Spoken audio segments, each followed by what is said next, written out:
This is Kids, Chaos, and Coffee, streaming inside the WCNC Charlotte app. I am Lisa Washington. It is so great to have you along today. Well, it is that time for back to schools. The kids don't love it, but many of the parents do. Let's bring in James and Spencer now. So, James, I know you are a parent. Are you looking forward to back to school? You know, sometimes, Lisa, I feel like what's that Christmas song where they talk about how the parents can't wait for school to start again? Like when you're in the midst of the chaos of all, you're like, get these kids out of the house. Yes. But it is so nice to be able to kind of take a breather and relax a little bit on the schedule. Okay. So I do enjoy that feeling of having some dynamic will to our schedule and not be like, okay, we got to get to bed, we got to get up, we got to yes. move. Yeah. I could see that. My kids have lost all sense of a bedtime. I mean, you know, I go to bed early because I have a very early start in the morning. I don't know what time they go to bed. So I'm ready for that routine to come back, and I can say, it's 9 o'clock. You should be in the bed now. Have you brushed your teeth? Have you taken your bath? You know what you're wearing to school tomorrow? I'm kind of a routine person. Once I became a parent, I realized that bedtimes are for the parents. Oh, yes. Not really for the kids. Yes. Really? And Spencer, you know, you have a little one. Going to bed is important to get there on time. Yeah. I don't think Benton would ever go to bed if we didn't make him, for sure. Like, he would stay up. I mean, he's only 3, and it honestly doesn't depend. It doesn't matter what time he goes to bed. Again, he's in bed between 8:30. Oh, that's It's nice. more 8:30 lately. But, like, he'll wake up at the same time. But even if, like, we were out and he were, 9, 10, still up. And the thing up about same time. kids, when they wake up, they're ready to go. You know, we wake up, we're kind of ease into our day, but they are like so ready to go. That's So what I'm the coffee's for. exactly. All right. So what about going back to school? Have you started any back to school shopping? I'll admit I have not. No clothes, no devices, no school supplies. I'm more of the last minute type. We did the all-in-one box pre-order of school supplies. Oh, look at through you. CMS Yes. and their vendor. Yep. Wow. And I did it in like May or June. Okay. And crossed it off the checklist. I don't know. Somebody would have to fact check me. I looked it up one year and I was kind of like, the cost is about the same and I don't have to run around from store to store. So Yes. sure, done. Oh, that was smart. My 13-year-old says that she wants a new look for middle school this year. So that entails a new wardrobe, new hairstyle. I don't know how much that's going to cost me. That doesn't come in a box. That's not coming in a box. Not at all. So, but here's the one thing, and I'm sure both of you can relate to. Kids grow so quickly. Like, oh my gosh, the shorts even that we bought at the end of the school year, now I'm looking at them for my son especially, and I'm like, buddy, these are already like a bit short. I have the opposite problem. My child doesn't grow. Really? So, no, he is in like the 4 percentile for height. Okay. Weight, he's gotten better, but he was like really small when he was little. But yeah, Yes. so I've gotten really lucky, but then I have the opposite problem. I'm like, you've been wearing this for a year. You need new clothes. No, you don't. Oh, trust me. It will stopped. change. You will spend much more money on clothes than you ever dreamed of for kids. Yeah. He'll have a growth spurt at some point, and then Oh, we'll have to buy definitely. clothes. But I feel like more schools have uniforms here than like when I was in school. Oh. Yeah, I wish my kids wore uniforms. That would be so much easier. Just you didn't have to think about it. Like, you're wearing this. Especially with me working mornings, so we pick out the outfits the night before, and inevitably I get a call or a text while I'm on the anchor desk, mind you.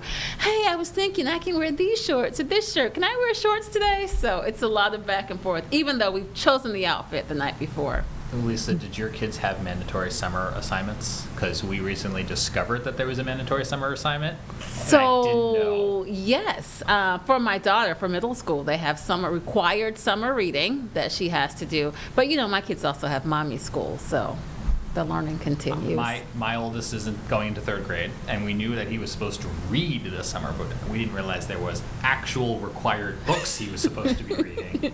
Yes. Luckily, we figured that out in July, not August. Okay, thank goodness. I'm sure he'll be fine, though, because here's the thing. School starts, they ask the kids if they read the book. Some did, some didn't, and they'll have time to go through it. But going back to school can be a lot. Do you still get nervous, even though it's your child now and not you? Do I get nervous on their behalf, or do I get nervous about like how their day is going to go? For you or for them? Yeah, I think anytime they're going off to, it's a new group of kids and a Right. new teacher, and even if it's the same school building, the routine is different. You're always kind of nervous on like, okay, how are they going to click this year? Right. Are they not going to click this year? So yeah, it's always gamble. And making friends can be tricky. And even the friends that you had the year before, some move away. We're dealing with that now. My daughter's closest friend is moving away, so a different school district. She won't see her every day. But I'm like, you'll be fine. You know people there. There are familiar faces. So we'll see how it goes. But they can be I get a little nervous for them. Yeah, we're looking at staying in Charlotte or just across the border in South Carolina. I'm like, we have to do it in the next 2 years, like before Ben goes to school, because like I don't want to do that, like have to move him. And I'm like, gosh, now I have this pressure. And so I get that for sure. And I think, the older they get, the harder it gets, right? You're talking about middle school, high school. They can't find new friends. They could, but kids will say, oh, I don't want to leave my friends. Yeah, it's just different. It is, for sure. All right, well, we are going to take a quick break, but stay with us because coming up, we're going to be talking to a doctor from Novant about back to school, things that parents need to keep in mind, as well as if you're considering private school, there are some things that you should know. We'll give you a hint. Start early, like really early if you're thinking about private school. That and more coming up on Kids, Chaos, and Coffee.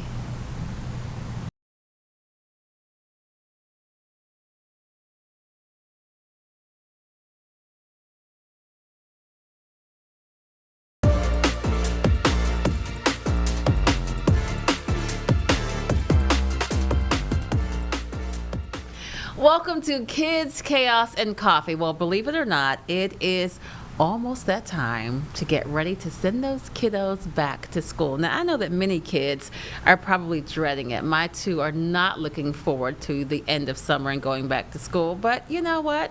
All good things must come to an end, and sometimes we have to get ready for that new school year. Today, we are joined by Dr. Matthew Samarel. He is a pediatrician with Novant. Thanks so much for joining us. So let's get into it, right? Kids have been living their best lives. They've been enjoying the summer break, but it's time to start thinking about going back to school. I can speak for my daughter. I know she wants to try out for cheerleading this year in middle school. That requires having the correct medical documents. Some kids have to get physicals. What do parents need to know where we are now getting those kids ready to go back? Great question. Well, generally we advocate for well visits every year annually. Sometimes they are engaged in activities that require it more frequently. So we encourage people to check with their respective activities to see if they're up to date. If not, we can always bring them in for what's called a sports physical. We keep a lot of flexible scheduling so we can get them in very quickly.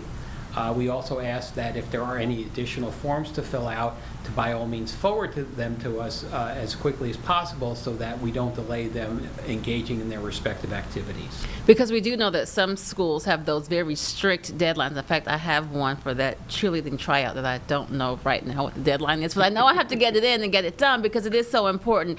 So kids, if you just are going back to school and say you don't need that sports physical or sports exam, but you should still have a well visit every year. That is correct. And that's to monitor growth and development, ask questions, let them ask questions of us, and just to see how things are going overall. Okay, so let's say your kids are healthy, they're out playing, enjoying summer, all the great fun things.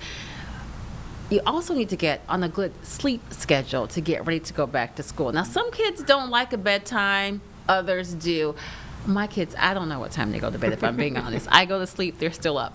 How do you begin to rein that in, saying, okay, let's not wait until the Sunday night before school starts on Monday morning? What do we do to prepare them for getting a good night's rest? Good question. Not always the most popular advice I offer. I suggest to my patients and their families that a week, maybe 2 weeks before the beginning of the school year, and all the schools do start on different dates, that they gradually back up the bedtime closer to what we would call their school schedule.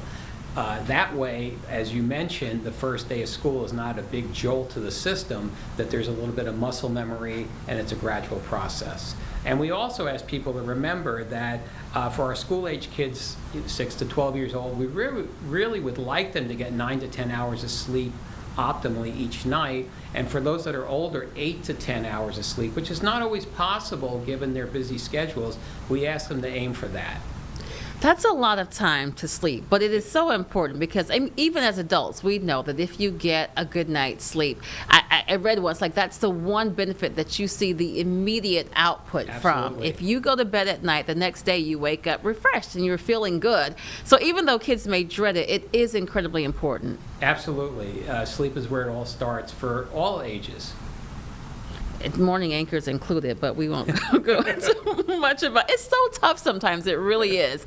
So in addition to getting the well visits or the exams or physicals that you need, to sleeping well, it's also important that we eat a healthy, balanced diet. I say my kids jokingly have, and I know some parents can relate to this, what we call summer stomachs, right? They're out of school, so they're eating all the time, all the things. But when they go back to school, we need to think about eating better, eating healthy, making smart choices. How do we also include that in let's get ready for back to school and start ourselves out successfully?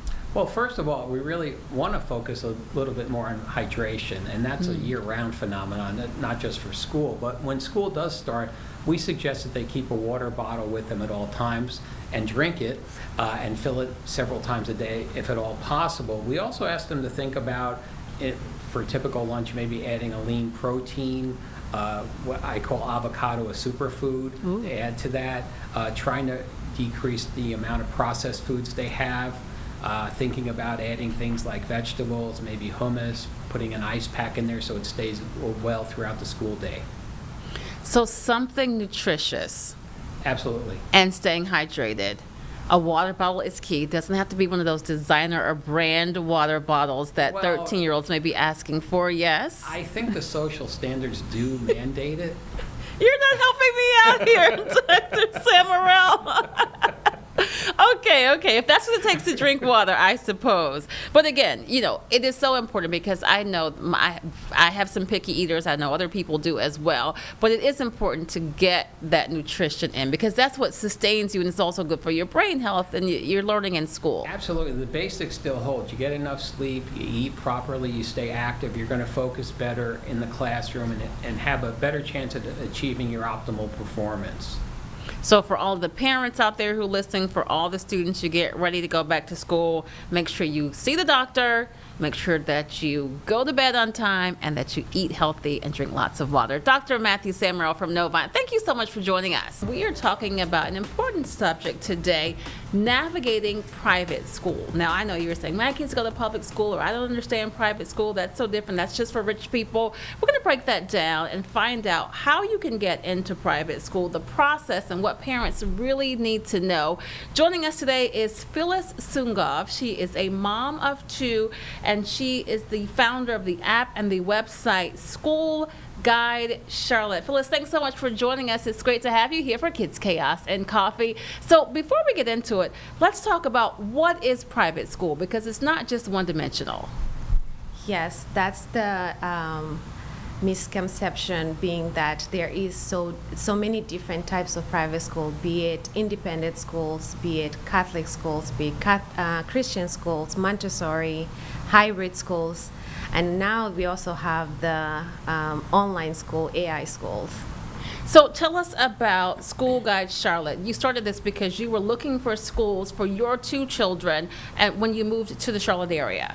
Yes, so I did it first when we moved in 2017 from New Jersey, and the overwhelming process was confusing and a lot, and getting advice from different moms and everyone, it's very confusing because there is the private, the public, the charter, the magnet.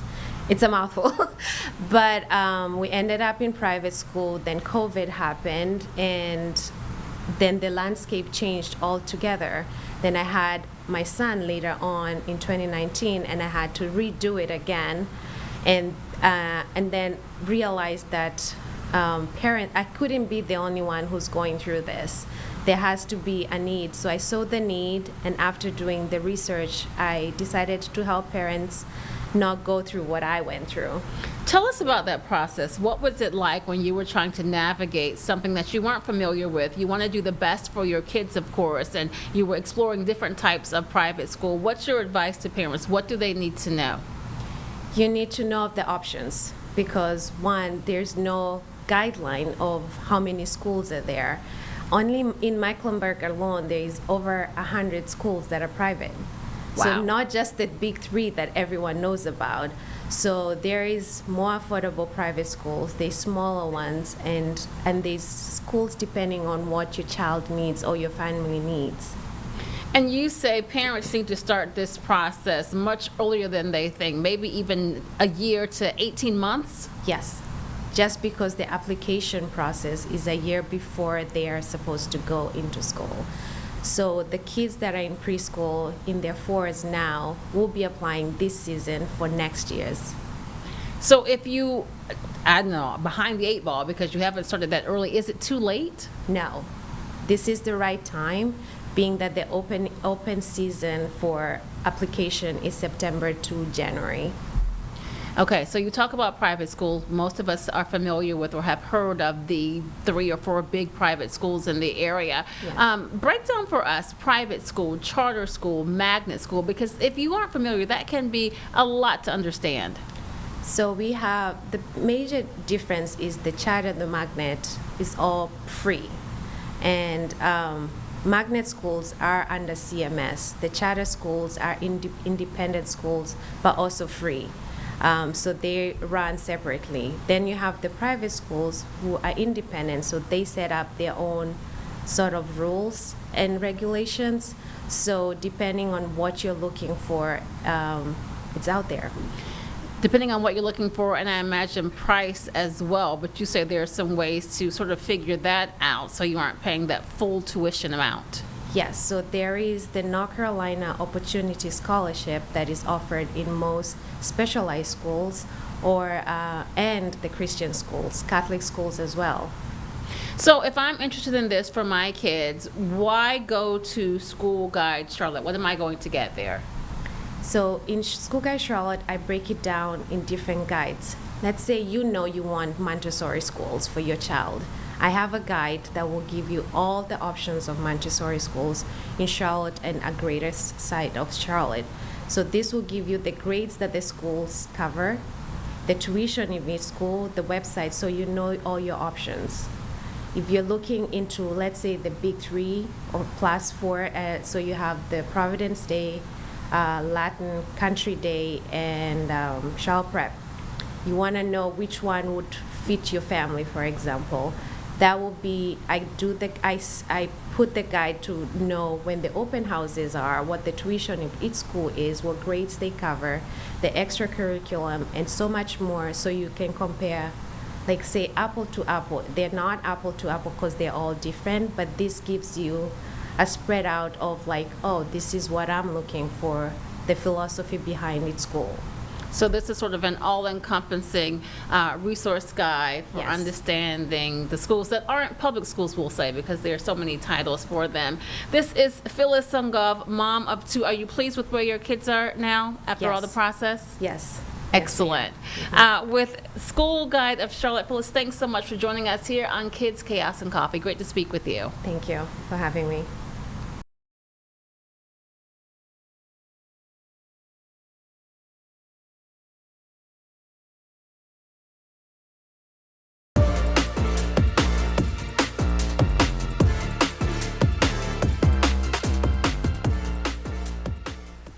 This is Kids, Chaos, and Coffee, and let's talk about something that many parents have some opinion about, I am sure, screen time. So you know the kids have to be occupied.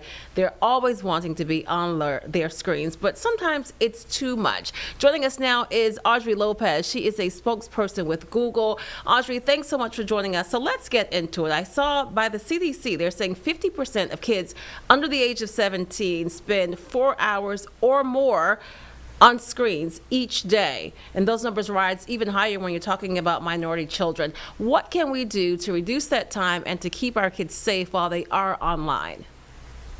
Yes, what we're learning is this is a universal concern. Even search results are up 900% for things like how to monitor my child's screen time or how to lower screen time. So it's a problem we're all having as parents. I think what we're here to say today is doesn't have to be a stressful conversation. It could be a very, very simple conversation around setting boundaries, right? Let's sit down as a family. Let's come up with our family agreement or our family contract, whatever we want to call it, to kind of level set from the beginning about what are our expectations? You know, as a mom, maybe you think an hour of screen time's enough. Maybe I as a mom think only 30 minutes.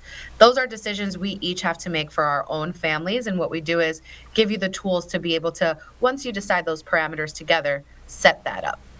And so once you have those timelines decided for your family, you say it's also important for parents to monitor how the kids are spending their time on. I mean, even if it's 20 minutes, 30 minutes, you want to make sure that you know what they are watching. How do you begin that conversation? So you want to make sure your child is in the right experience.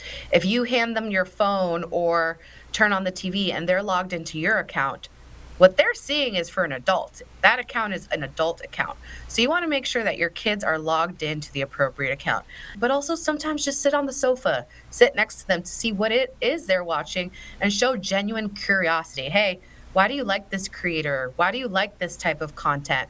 We learned that just simply showing interest in what they like and having those conversations also makes sure that the content they're watching is content that you're okay with. My 13-year-old is quick to point out that she is no longer a child, so she is now a teenager and should be treated as such. But it's also important, you mentioned, to block the sensitive search. I think it's very good that you note if they're on your phone, that is an adult account. Here in North Carolina, just recently, we are debating a bill, the House lawmakers are, to increase the punishments for people who show minors obscene materials. How do you have those conversations about blocking those sensitive search results and the mature content that they shouldn't be seeing? Yeah, again, that's why we give you the tools as parents, right? It's make sure they're logged into the appropriate account. Make sure that you know, you're watching with them, that you've got that supervision. I think it's also important, you know, to set boundaries as a family around what we say is like not protecting them from the digital world, but in the digital world. These are digital natives, right? They've grown up with screens and content and searches and all these things that we can't fully always control. But what we say is, I love to use this example from Dr. Garth, our head of global health. He's got 3 kids. He says, my 7-year-old can ride his bike to the corner. My 13-year-old can ride his bike around the block. My 15-year-old can ride his bike to school and back. It's not about the fact that they can't ride a bike. They all get to ride a bike, but you as a parent get to decide how far can they go on that bike. And we give you the tools to be able to do those boundaries and set those parameters to make sure that they're still getting that digital experience, but within the confines of what you deem to be appropriate. I like that, time-wise and content-wise. You talk about downtime. So very briefly, talk about setting the limits for the specific apps for kids. I know that's something that you guys are working on specifically at Google. Yeah, so if you have an Android phone, you have the ability as a parent to go in, you know, maybe I want my kid to go to sleep at 9 p.m. You can set so that at 9 p.m. the phone stops working.